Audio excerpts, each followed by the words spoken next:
애증의 네이버.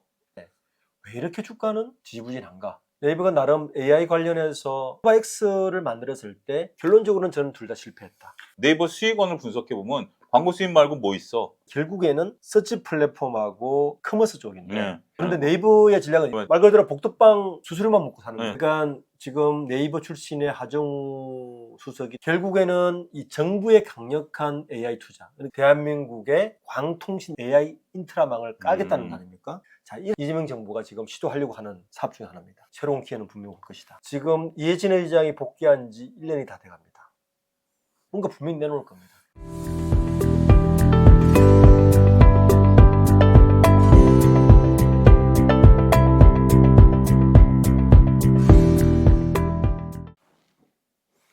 리더스인덱스 TV 시청자 여러분 안녕하십니까? 오늘 이 시간 여러분들과 나눌 얘기는 네이버와 관련된 얘기를 나눠보도록 하겠습니다. 저는 YG경제연구소 차영주 소장이고요. 네, 저는 리더스인덱스의 박주건 대표입니다. 자, 애증의 네이버. 오늘 네, 한번 애증의 네이버만 네이버. 다뤄보도록 하겠습니다. 네. 보통 네이버와 카카오를 같이 다루는데요. 네이버 어떤 말씀 처음에 좀 해주시고 싶으세요? 뭐 네이버를 가지고 있는 분들 되게 많죠? 많죠? 네, 아마 우리나라에 주식하시는 분들은 삼성전자, 카카오, 네이버 요 순위 네, 같은데 2차 전지도 조금 있고. 네. 네이버가 과연 잠재 성장이 있느냐 네. 이 부분을 짚어봐야 될 것 같아요. 그러니까 네이버에 뭐 갖고 있는 분들은 아시겠지만 뭐 요즘 올해 들어서 그저 그렇잖아요, 사실은. 근데 이제 따지고 보면 호재거리는 많았어요. 우선 정치적으로 보면 네. 하정우 수석이 네. AI 총괄 수석으로 같죠. 대통령실로 갔고요. 네이버 출신에. 또 한성숙 전 네이버 대표가 중소기업 벤처 장관으로 갔습니다. 그러니까 네이버가 수혜를 봤다고 봐야죠. 정치적 수혜뿐만 아니라 AI 관련해서도 여러 가지 호재를 터뜨리는데 왜 이렇게 주가는 지지부진한가? 이 부분을 오늘 좀 이야기를 해야 되지 않을까 싶습니다. 저는 일단 제 결론부터 말씀드리고 이거는 뭐 대표님과 얘기 나눈 건 아닌데 저는 정치적인 수혜라는 것 단어 자체가 상당히 모호한 단어고 그 다음에 현재 지금 네이버의 이제 기대감 대비 주가가 다시 떨어진 이유 중에 하나가 실적에 대한 레퍼런스라든지 그리고 지금 이제 네이버가 뭐 클로버엑스라든지 다양한 퍼포먼스가 있음에도 불구하고 투자자 그리고 소비자들이 뚜렷하게 네이버에서 어떤 것들의 변화를 못 느끼고 있는 것이 아니겠나. 그리고 그 변화에 대한 어떤 목적이라든지 이런 방향성이 회사가 스스로 밝히고 있는 것이 뭐하지 않겠는가. 저는 이제 맞습니다. 그 부분을 좀 말씀드리고 싶은데. 자, 대표님, 이제 그럼 제가 이제 저는 좀 부정적으로 이제 조금 어그로를 끌었습니다만 대표님 보시기에 이런 부분들을 충분히 네이버가 극복해낼 수 있을 것이다 이렇게 보고 계시는가요? 방금 말씀하신 부분이 저도 공감하는 부분이에요. 그러니까 네이버가 너무 편하지 않는다. 그러니까 사실 빅테크 기업이잖아요. 최근에 우리가 미국이나 중국의 빅테크 기업의 변화를 보면 국내의 네이버, 카카오는 너무 정체되어 있다. 네이버가 나름 AI 관련해서 선두 깃발을 들고 나섰지만 결과론적으로 네이버가 그렇게 힘을 기울여서 몇 년간 만든 AI는 지금 현재 쓰이고 있는 곳은 서치 플랫폼에 약간 그렇죠. 그것도 제가 볼 때 좀 데코레이션입니다.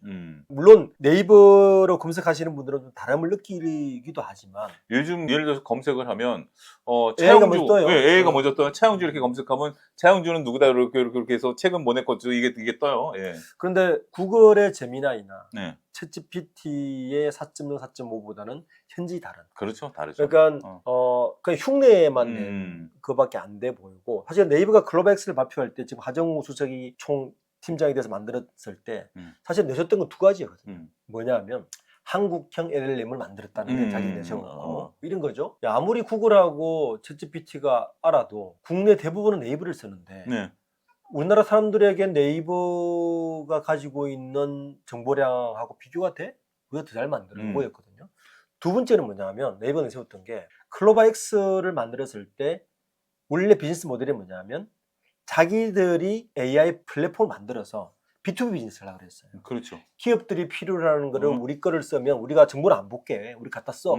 요거였거든요. 결론적으로는 저는 둘 다 실패했다. 지금 요즘 네이버가 그나마 언론에 통해서 조금 강점으로 세우는 건 뭐냐면 이런 거예요. 네이버는 지금 현재 실제 사업부가 뭐가 있냐면 서치 플랫폼 우리가 알고 있는 제일 검색 크죠. 시장은 네. 원래 50%를 넘었는데 지금은 한 45%뭐 정도 됩니다. 한 30% 정도 되는 것 같아요. 우리가 매출에? 매출 네. 기준으로 먹고 그렇죠. 예, 지금 말씀하신 것처럼 한 10조 기준 중에 한 4조 정도 되니까 그렇죠. 한 40% 정도 되네요. 됩니다. 예, 예, 예. 그리고 이제 커머스, 핀테크, 콘텐츠 이렇게 네. 들어가는데 지금 AI가 적용되고 있는 부분은 네. 사실은 서치 플랫폼은 일반 유저들이 그렇게 체감할 만큼 획기적이진 않거든요. 그렇죠. 네. 이건 이미 익숙한 그냥 우리가 검색 엔진 그냥 정도 쓰는 거. 검색이고 키워드 중심으로 네. 검색하는 정도고 이렇기 때문에 좀 그렇게 핵심적이지 음. 않고 결국에는 네이버가 네이버 플러스라는 걸 오늘 봄에 만들었어요. 맞아요. 결국에는 네이버가 커머스 시장을 사실 이번 2분기 실적을 봐도 이 부분별 그 실적 향상 중에서는 커머스 실적 향상이 제일 높습니다. 그렇죠. 결국에는 네이버가 커머스 시장으로 들어가서 쿠팡하고 경쟁하는 회사 되는 거 아니야? 이 정도 기대감밖에 없거든요. 이게 지금 이제 한 증권사에서 나온 것을 보면 2024년에서 2025년까지 서치 플랫폼은 한 8% 정도 성장을 했는데 그렇죠. 말씀하신 커머스는 20% 성장했거든요. 맞습니다. 물론 절대 금액 자체는 좀 차이가 있죠. 저거는 한 4조 대 초반, 요건 3조 대 중반 정도 되니까 그러니까 이런 차이는 거예요. 있어도 어쨌든 폭은 굉장히 많이 커졌어요. 투자한 사람 입장에서는 좋아 커머스로 돈 많이 버는데 음. 사실은 네이버에게 원한 게 그런 거였나? 그렇죠. 그러니까 투자자 입장에서는 네이버가 새로운 뭔가 혁신적인 성장을 할 수 있는 것들을 내놓기로 바랬는데 맞아요. 지금 이 구조 그러니까 서치 플랫폼, 커머스 시장, 핀테크, 클라우드 이게 거의 5년 동안 변하지 않았습니다. 여전히 혹자는 제가 이번 주에 들은 네이버에 대한 최악의 혹평 한번 말씀드릴까요? 네이버는 여전히 광고 수입으로 먹고 사는 회사 아니야? 그렇죠. 그거 외에 지금 네이버가 변한 게 뭐 있어? 네이버가 하겠다는 건 알겠는데 네이버 수익원을 분석해 보면 광고 수입 말고 뭐 있어? 근데 문제는 뭐냐면 지금 전체 매출의 40%를 차지하고 있는 서치 플랫폼을 봅시다. 구글의 제미나이나 챗GPT 4.5가 지금도 아직 테스트 중이지만 저는 급속도로 검색 시장은 바뀔 것이다. 그러면 네이버의 가장 큰 매출원인 서치 플랫폼이 위태롭거든요. 지금 많은 분들이 저 같은 경우도 현실적으로 단독 네이버였다가 저는 네이버 한 3분의 2, 챗GPT 3분의 1이거든요. 요즘 MZ나 어린애들 뭐 검색하는지 아세요? 틱톡. 유튜브로 검색. 유튜브, 틱톡 이런 걸 검색하니까. 그러니까 저만 하더라도 벌써 지금 이제 뭐 50대가 이렇게 변해가는 거니까 그런 부분들을 놓고 보면 이게 위기죠. 그래서 이 부분이 네이버가 실적은 좋거든요. 이번 상반기 실적을 봐도 네이버가 매출 성장률이나 영업 성장률이 다 성장을 했고 나쁘진 않아요. 그런데 주가는 계속 뭐 지난달에만 해도 외국인이 가장 많이 팔았어요. 그렇습니다. 오히려 카카오는 샀어요. 카카오가 김범수 의장 그 이슈 나오기 전까지만 하더라도 카카오를 샀지만 반면에 네이버는 지구장창 팔았거든요. 맞아요. 그러니까 외국인들의 포지션이 좀 다르다라고 볼 수 있겠죠. 그러니까 네이버가 현재 기대고 있는 거는 결국에는 서치 플랫폼하고 커머스 쪽인데 커머스는 결국에는 쿠팡이라는 거대한 산을 넘지 못하면 성장률이 없거든요. 그런데 네이버의 전략은 이런 거란 말이에요. 쿠팡과 여러분 네이버의 커머스 가장 큰 전략은 뭐냐면 쿠팡은 AS세트까지 다 가지고 있어요. 다 갖고 있고. 그러니까 말 그대로 가장 강력한 로켓 배송부터 시작해서 풀필먼트 물류 체계까지 다 갖고 있는데 네이버는 가지고 있는 게 중개밖에 없어요. 맞죠. 그러니까 말 그대로 복덕방 수수료만 먹고 사는 거예요. 그게 어떻게 보면 가벼운 거죠. 가벼운 거죠. 리스크도 없고. 그냥 복덕방 자기들이 뭐 팔고 싶은 사람 들어오세요. 그리고 사고 싶은 들어오세요. 그리고 물류는 우리가 제일 빠른 것 중에서 하나 골라줄게요. 요거든요. 그러니까 컨트롤할 수 있는 게 너무 적어요.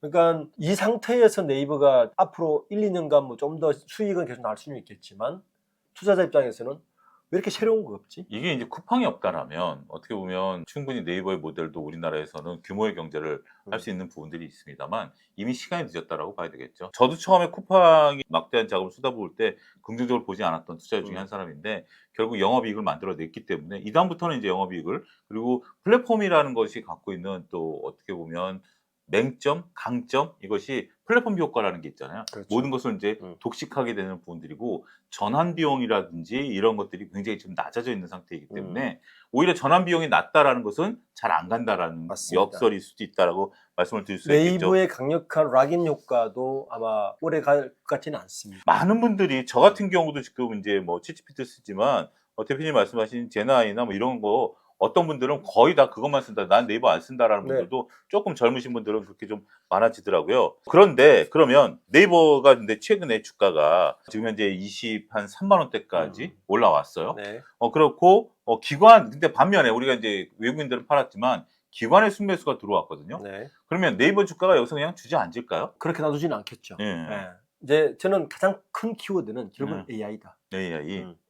그러니까 지금 네이버 출신의 하정우 수석이 대통령실에서 뭐 AI를 총괄하고 있고, 그다음에 배경훈 장관이 LG 출신이겠지만 또 AI를 하고 있고, 그리고 한상숙 대표가 뭐 중소기업 교육으로 가서 뭐 일을 하고 있지만, 결국에는 이 정부의 강력한 AI 투자, 그러니까 내년에 정부에서 지금 예산을 집행하는 것 중에 일단 AI 10조장을 뽑기로 했습니다. 과학도 부총리를 올렸잖아요. 저는 뭐 어떤 부분을 보냐면은 김대중 정부를 떠올립니다. 우리가 이제 인터넷에 깔기 시작했던. 그렇죠. 김대중 정부의 사실은 여러분들이, 저는 가장 큰 공은, 김정부의 공은 뭐냐면은 그 당시 전 세계 최초로 광통신을 깔았습니다. 네. 자, 광통신을 깔았기 때문에 나타난 기업이 네이버 카카오. 네이버 카카오. 이번에 지금 이재명 정부가 누구나 1, 2만 원 정도 한 달에 정도 돈을 내면 빅데이터 클라우드 서비스를 다 사용할 수 있고, 이런 그 당시 25년 전에 광통신 같은 거를 AI 인프라망을 깔겠다는 거 아닙니까? 자, 이렇게 됐을 때는 또 상황이 달라질 수 있다.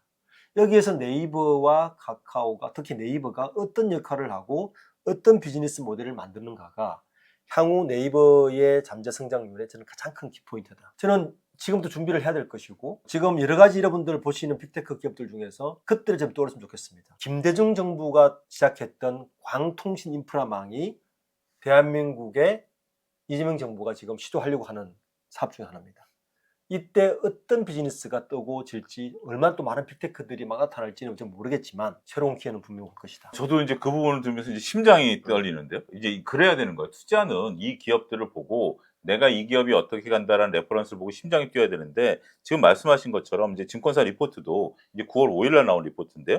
우리가 이제 클라우드 서비스 분야가 1조가 안 돼요, 매출이. 네. 근데 이제 클라우드 서비스가 앞으로 성장률이 1조를 향해서 달려가겠다. 그렇죠. 지금 이제 그 부분이 있는 거죠. 클라우드 같은 경우 2025년에서 2026년까지 대략 19.7% 정도 성장한다라고 보거든요. 네. 그리고 이제 네이버의 또 한 가지 단점 중에 하나가, 우리가 2022년, 2021년으로 기억을 하는데, 급격히 네이버가 추락한 이유 중에 하나가 그때 당시에 판교 쪽에 인건비가 올라갔을 때, 네. 우리가 이제 52조 하면서 그 인건비 통제가 안 되면서 올라갔는데, 비용 통제는 좀 되는 걸로 나와 있어요. 개발 운영 비용 때는 그렇게 늘어난 속도가 이거보단 작기 때문에, 그래서 목표 주가를 34만 원을 이 증권사는 제시를 했고, PER 같은 경우 올해 예상 PER이 17배, 그다음에 내년에 예상 PER이 15배, 현재 지금 대략 한 19배, 17배 정도 되고 있는 수준이니까, 그런 부분들을 놓고 보면 한 번 더 레벨업할 가능성은 있다라고 보는 거죠. 마지막 변수 하나는 예. 이해진 의장입니다. 예. 네. 이해진 의장 또 어떤 변수가 있죠? 이해진 의장이 올 봄에 복귀를 했습니다. 네. 유퀴즈에서 빌 게이츠 한번 출연했잖아요. 네. 그때 이제 저도 재밌게 본 영상 중에 하나가, 빌 게이츠는 1년에 한 번씩 통신도 안 되는 곳에 가서 책만 들고 책을 읽는다는 네. 게 있더라고요. 사실은 마이크로소프트 같은 기업이 왜 이렇게 살아남았을까?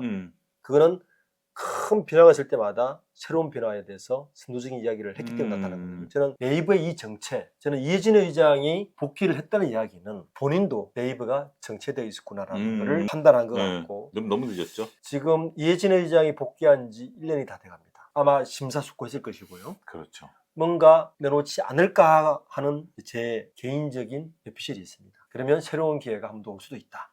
한번 잘 살펴보시죠.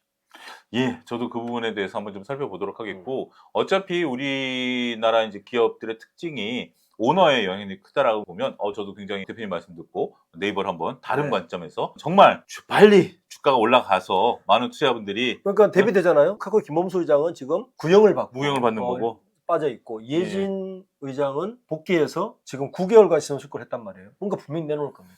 그걸 한번 지켜보자는 얘기입니다. 자, 우리가 이제 또 혹시 그런 내용이 나오면 저희 리더스 인덱스 TV에서 계속 추적 관찰하면서 그런 내용들을 잘 분석해서 말씀드린다라고 약속드리도록 하겠습니다. 자, 좋아요, 구독 아직 안 누르셨으면 꼭 눌러주시고요. 저희는 다음 시간에 또 찾아뵙도록 하겠습니다. 감사합니다.